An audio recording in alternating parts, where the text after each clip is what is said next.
Install Android 9.0 Pie on Xiaomi Mi 6 via LineageOS 16. Please check the description for important notes and all the download links.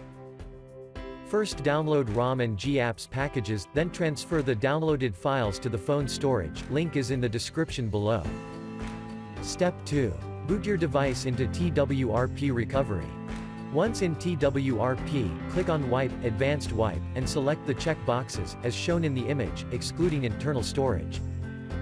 Step 4. Swipe the button to wipe the device.